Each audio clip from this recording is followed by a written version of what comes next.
For a long time, there were very few public hiking or recreation trails in the Champlain Valley.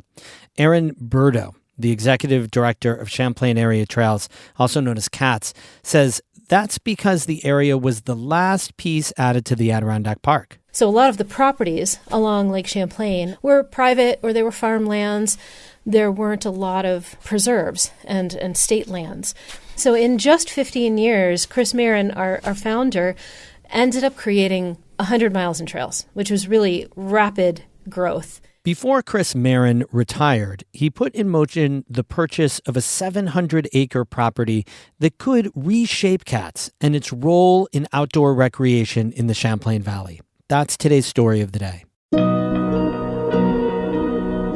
Support for Story of the Day comes from Pearsall Wealth Management at UBS Wealth Management USA, subsidiary UBS AG, member FINRA SIPC, 1 Broad Street, Glens Falls. Hey, I'm David Sommerstein. It's Thursday, February 26th. First up, some supporters of New York City Mayor Zohran Mamdani are in Albany, pushing Governor Kathy Hochul to raise income taxes. Jimmy Vielkind of the New York Public News Network reports on their rally. Tax the rich! Tax the rich! Their rally was billed as a takeover, but the crowd was smaller than expected. Mamdani supporters came to the state capitol to push lawmakers to raise taxes on the wealthy. Chris Rademacher is from Astoria.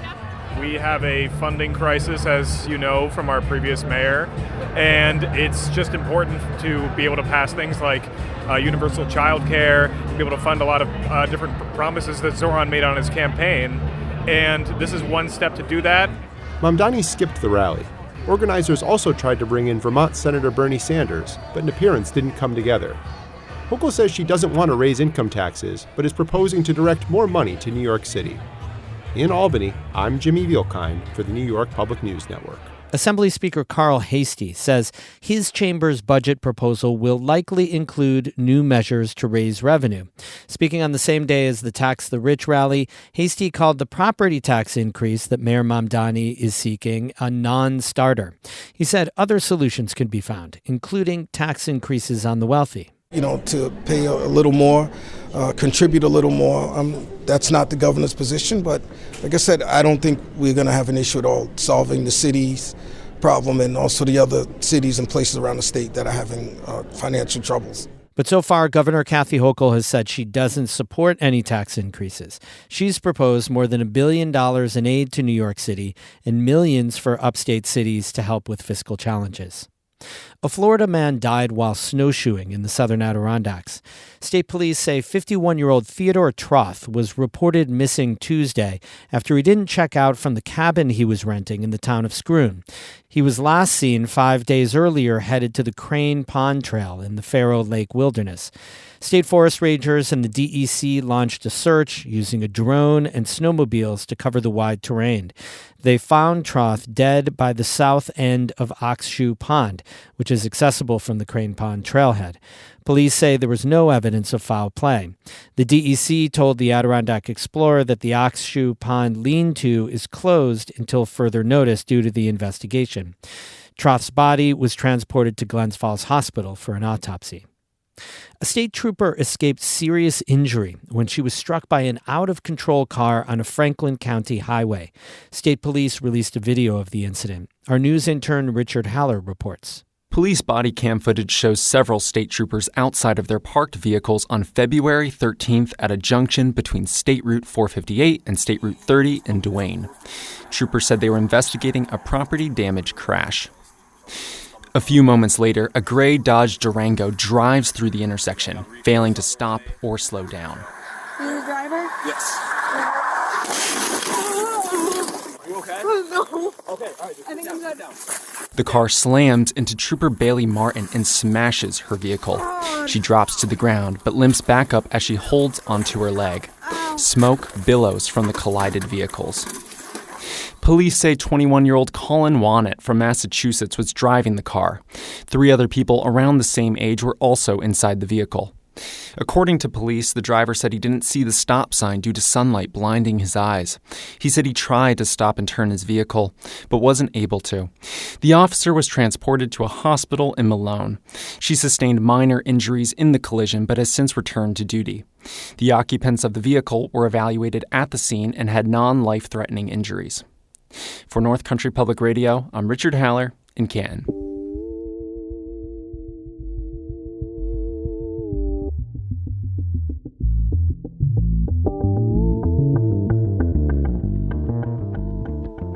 Champlain Area Trails recently finalized the purchase of the Twin Valleys Outdoor Education Center.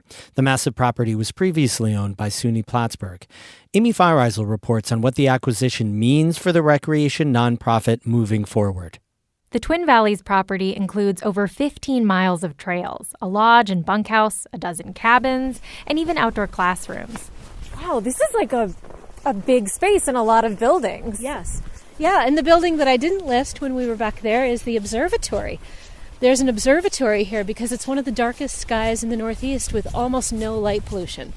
CAT's executive director Aaron Burdo says that in its heyday, during the 1950s and 60s, SUNY Plattsburgh used Twin Valleys for lots of things: college programming, orientations, faculty retreats. It was also open to the public. It was open year-round. There was cross-country skiing. This was a warming hut. There was just a lot of activity. But over time, the property was used less and less. And in recent years, the buildings have lain empty and the trails weren't maintained. That's where CATS came in. Burdo says their founding director, Chris Marin, asked if the group could get the trail system back up and running. And in exchange, open it up to the community instead of it being closed off. Eventually, SUNY Plattsburgh agreed to sell the property to CATS for $1.1 million. But it took time to raise that money.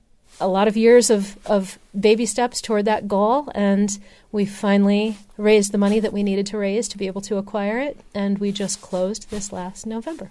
Twin Valley's diverse trails and property include cedar wetlands and several mountaintops with expansive views: Payne Mountain, Hornbeam Hill, and Horseshoe Ledge. Burdo is thrilled to see community members enjoying the trails. It's wonderful. There has been year-round use here, and I hear people just express such gratitude about that all the time. I can see where some people have been skiing. Yeah, there are ski tracks broken. Burdo and I follow those tracks in our snowshoes, skirting a large pond covered in a thick layer of snow. CATS plans to maintain existing trails and build new ones. This summer, they're planning to build an accessible boardwalk around half of this pond in collaboration with the Adirondack 46ers. What's exciting to me, especially in the near future, this is already just a really cool place to come birding.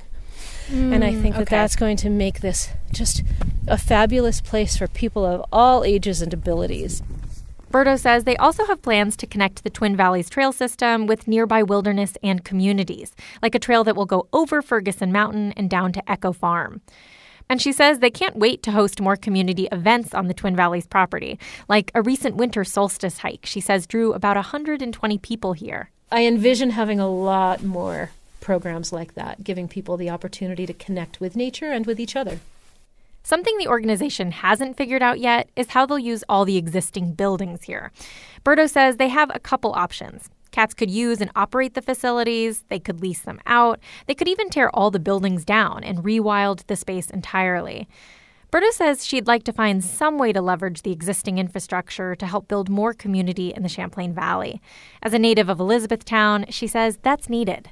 We all know that populations of our small rural communities have shrunk, and often it has felt like we have lost things. And some of those things are those little parks and recreation facilities that I remember as a child growing up with.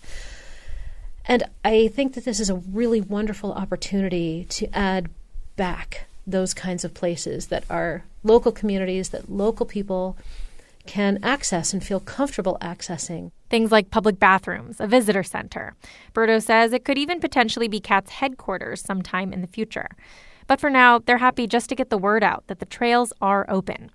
Amy Feiereisel, North Country Public Radio at the Twin Valleys Outdoor Education Center. You can see photos of the property on our website, ncpr.org. More news there all the time, of course. Music today by Caitlin Scholl of Lake Placid and Evan Veenstra of Gananoque, Ontario. I'm David Sommerstein, North Country Public Radio.